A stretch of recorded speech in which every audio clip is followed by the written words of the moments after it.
আমরা না ছাত্র আন্দোলনের মেধাবী তথ্য উপদেষ্টা পেয়েছি।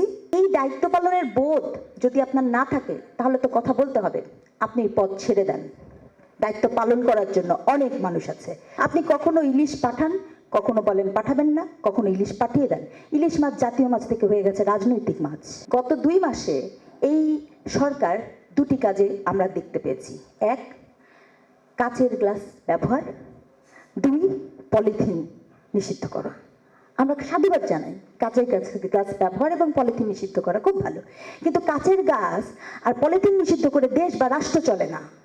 2টি মাসে আপনার জনজীবনের কোনো নিরাপত্তা নাই, রাস্তায় মানুষ বের হতে পারছে না, প্রচণ্ড রকমের ট্রাফিক, মানুষের দ্রব্যমূল্য যেটি কমানো আমাদের সকলের দাবি ছিল, সেই দ্রব্যমূল্য আগে তো চাঁদাবাদি হতো, এখন তো চাঁদাবাদি হয় না, তাহলে দ্রব্যমূল্য কমে না কেন? আপনি কখনো ইলিশ পাঠান, কখনো বলেন পাঠাবেন না, কখনো ইলিশ পাঠিয়ে দেন। ইলিশ মাছ জাতীয় মাছ থেকে হয়ে গেছে রাজনৈতিক মাছ। এই বাস্তবতা, এটা বর্তমানে বাস্তবতা। আপনার কেওটিক যে অবস্থা, আপনি পাহাড়ের দিকে তাকান, পাহাড় অশান্ত হয়েছে। আপনি ভূমির দিকে তাকান, আপনি সেখানে পাবেন। রাস্তাঘাটে নারীদের হ্যারাসমেন্টের চিত্র বিচ্ছিন্নভাবে হলেও বারবার আমাদের সামনে আসছে। কেন আমার নারীরা এরকম হ্যারাসমেন্টের শিকার হবে? সনাতন ধর্মাবলম্বীদের প্রতি আঘাত আসছে, বৌদ্ধ মন্দিরগুলো ভেঙে যাচ্ছে, একের পর ক্যাওস হচ্ছে। আর আপনি বসে বসে শুধু কাঁচের গ্লাসে পানি খাবেন? এটার জন্য কি আমরা রাষ্ট্র আর অভ্যুত্থান করেছি? 2 মাসে কি আমরা এতটুকু প্রত্যাশা করতে পারি নাই যে আমরা অন্তত পক্ষে আমাদের নিরাপত্তা ব্যবস্থাকে নিশ্চিত করব? আমি এটাও বলতে চাই, রাজনীতির ক্ষেত্রে অনেক ধরনের ষড়যন্ত্র তত্ত্ব আছে।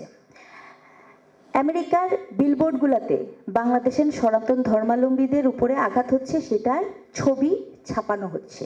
কোথায়? নিউ ইয়র্কের বিলবোর্ডে।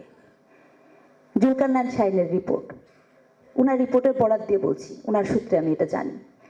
তাহলে কালকে যখন আপনার এই কোনো একটা দুর্ঘটনাও যদি ঘটে, সত্য মিথ্যা নিয়ে আমরা ভিন্ন কথা বলতে পারি, ডিসইনফরমেশনের যুগ।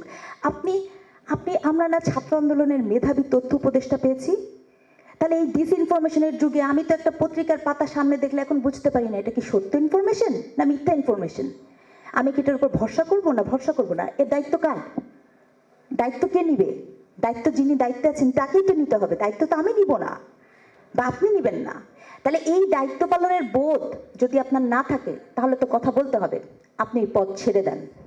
দায়িত্ব পালন করার জন্য অনেক মানুষ আছে, যে দায়িত্ব পালন করতে পাবে তাকে তার পদে আসীন করেন।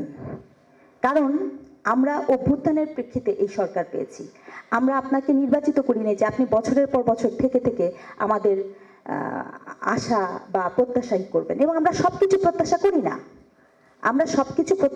না, আমরা খুব লিমিটেড জিনিসের প্রত্যাশা করি।